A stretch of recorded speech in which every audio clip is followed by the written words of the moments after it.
ഡൽഹിയിലേക്ക് എത്തുമ്പോൾ അതിലൊരു പ്രത്യേകതയുണ്ട്. കാരണം ഡൽഹിയിലെ കോൺഗ്രസിന്റെ സ്ഥാനാർത്ഥിയായ കനയ്യകുമാറിന് നേരെ ഇന്നലെ വലിയ തോതിൽ ആക്രമണം ഉണ്ടായിട്ടുണ്ട്.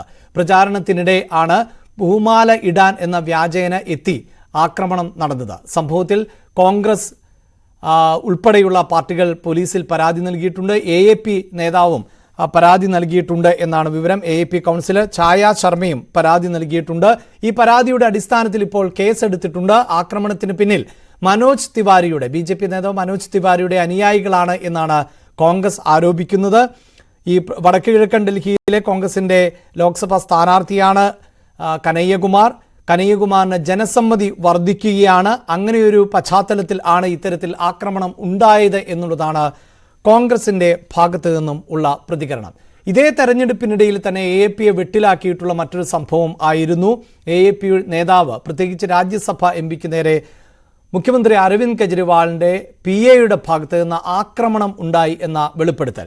ഈ ആക്രമണ പരാതിയിൽ കേസ് എടുത്തതിന് പിന്നാലെ സ്വാതി മാലിവാളിനെതിരെ അരവിന്ദ് കെജ്രിവാളിന്റെ PA ബിഭവ് കുമാർ രംഗത്തെത്തിയിട്ടുണ്ട്. സ്വാതി ഭീകരാന്തരീക്ഷം സൃഷ്ടിച്ചതായി, അനുമതിയില്ലാതെ മുഖ്യമന്ത്രി താമസിക്കുന്ന കെട്ടിടത്തിലേക്ക് അതിക്രമിച്ചു കയറി എന്നുമാണ് ആരോപണം.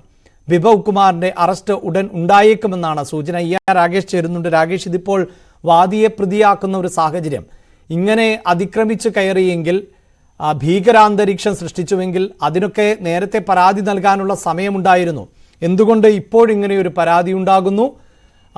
ബിഭവിനെ അറസ്റ്റ് ചെയ്തേക്കുമെന്ന സൂചനകൾ കഴിഞ്ഞ ദിവസം പോലീസ് ഓഫീസിലൊക്കെ എത്തി രേഖകളും മറ്റുമൊക്കെ ശേഖരിച്ച പശ്ചാത്തലമുണ്ടല്ലോ.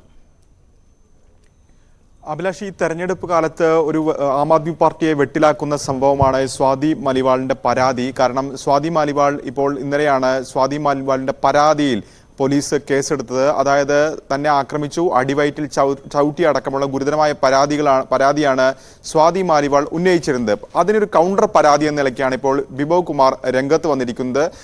ബിഭവ് കുമാർ പറഞ്ഞിരിക്കുന്നത് മുൻകൂട്ടി തയ്യാറാക്കിയ തിരക്കഥയുടെ അടിസ്ഥാനത്തിലാണ് സ്വാതി മാലിവാൾ ഇത്തരത്തിൽ ഓഫീസിലേക്ക് എത്തിയതെന്നാണ്. തുടർന്ന് ഭീകരാന്തരീക്ഷം സൃഷ്ടിച്ചു. അതിനുശേഷം അനുമതിയില്ലാതെ, കാരണം കെജ്രിവാളുമായി കൂടിക്കാഴ്ചയ്ക്ക് അനുമതി ഉണ്ടായിരുന്നില്ല, അനുമതിയില്ലാതെ ഓഫീസിൽ കയറാൻ ശ്രമിച്ചു. മാത്രവുമല്ല സെക്യൂരിറ്റിക്കാർ ഉൾപ്പെടെയുള്ളവരുമായി വാക്കുതർക്കമുണ്ടായി. തുടർന്ന് അവർ മടക്കി അയക്കുകയായിരുന്നു എന്നാണ് പരാതി. മറിച്ച് തനിക്കെതിരെ ഉന്നയിച്ചിട്ടുള്ള ആരോപണങ്ങളെല്ലാം തന്നെ അടിസ്ഥാനരഹിതമാണ് എന്നാണ് ബിഭവ് കുമാർ ഇപ്പോൾ ആരോപിച്ചിരിക്കുന്നത്. ഏതായാലും ആം ആദ്മി പാർട്ടി ഈ ഘട്ടത്തിൽ സ്വാതി മാലിവാളിനെ തള്ളിക്കൊണ്ടുള്ള ഒരു നിലപാടാണ് സ്വീകരിച്ചിരിക്കുന്നത്. കാരണം മന്ത്രി അതിഷി മെർലാന ഇന്നലെ വ്യക്തമാക്കിയത് BJPയുടെ തിരക്കഥ അനുസരിച്ചാണ് സ്വാതി മാലിവാൾ പ്രവർത്തിക്കുന്നെന്ന ആരോപണം അല്ലെങ്കിൽ അത്തരമൊരു പ്രതികരണം ഉന്നയിച്ചിരിക്കുന്നു. അപ്പോൾ തീർച്ചയായും ആം ആദ്മി പാർട്ടി ആർക്കൊപ്പമാണ് ഈ വിഷയത്തിൽ എന്നത് വ്യക്തമാണ്. നേരത്തെ സഞ്ജയ് സിംഗ് ഇത്തരത്തിൽ ബിഭവ് കുമാറിന് തെറ്റുപറ്റി എന്നൊക്കെ പറഞ്ഞിരുന്നെങ്കിൽ പോലും അതിൽ നിന്ന് വ്യത്യസ്തമായ ഒരു നിലപാടിലേക്ക് ഇപ്പോൾ ആം ആദ്മി പാർട്ടി എത്തിയിരിക്കുന്നു. അതായത് ബിഭവ് കുമാറിനൊപ്പം നിൽക്കുന്ന നിലപാടാണ് പാർട്ടി സ്വീകരിച്ചിരിക്കുന്നത്. ഏതായാലും ഈ വിഷയത്തിൽ ഡൽഹി പോലീസിന്റെ അന്വേഷണം തുടരുകയാണ്. പോലീസ് ഇന്നലെ ഓഫീസിലെത്തി വിവരങ്ങൾ ശേഖരിച്ചിരുന്നു. പ്രത്യേകിച്ച് CCTV അടക്കമുള്ളവ പരിശോധിക്കുന്ന നടപടിയിലേക്കും പോലീസ് കടന്നിരുന്നു. അതിനിടയിൽ ഇപ്പോൾ സ്വാതി മാലിവാൾ കൂടി രംഗത്തെത്തിയിട്ടുണ്ട്. അതായത് CCTVയിൽ ടാമ്പറിംഗ് നടന്നു എന്നുള്ളൊരു ഗുരുതരമായ ആരോപണം സ്വാതി മാലിവാളിന്റെ ഭാഗത്തു നിന്ന് ഉണ്ടായിരിക്കുന്നു. അതായത് ഈ വിഷയത്തിൽ ഒട്ടും വിട്ടുവീഴ്ചയ്ക്കില്ല എന്ന നിലപാടാണ് സ്വാതി മാലിവാൾ സ്വീകരിച്ചിരിക്കുന്നത്. ഏതായാലും വരും ദിവസങ്ങളിൽ ഇത് വലിയ ചർച്ചയാകും. പ്രത്യേകിച്ച് ഇതിനോടകം തന്നെ BJP ഏറ്റെടുത്തിരിക്കുന്നു.